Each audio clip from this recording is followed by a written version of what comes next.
I'm hearing today.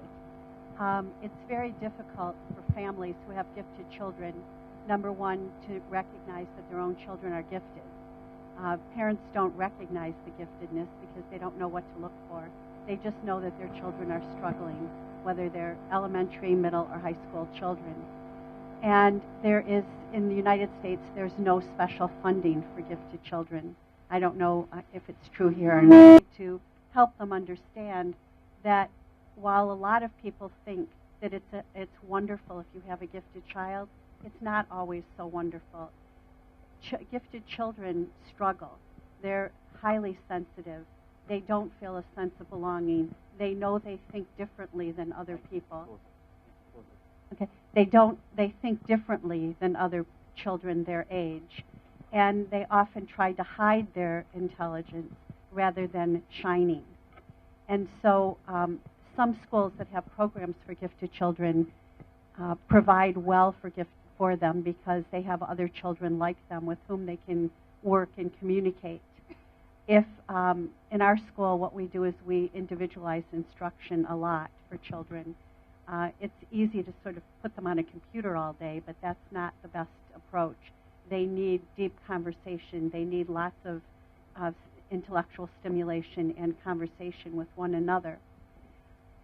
But it's not easy. I think the thing that I want to say most of all is how difficult it is for a gifted child, how alone and how isolated and how afraid sometimes they feel.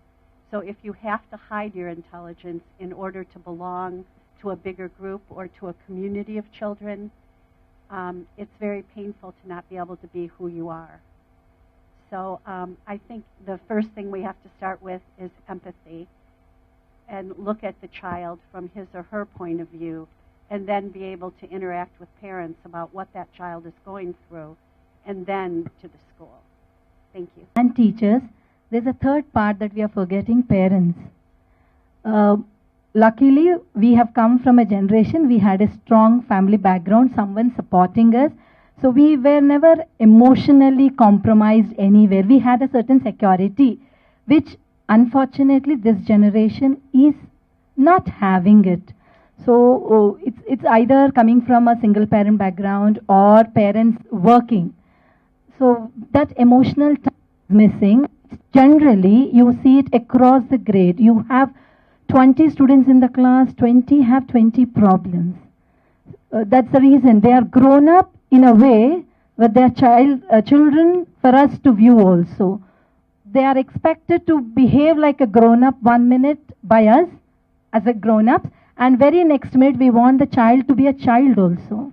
I think start addressing that problem, rest all will start falling into the trap.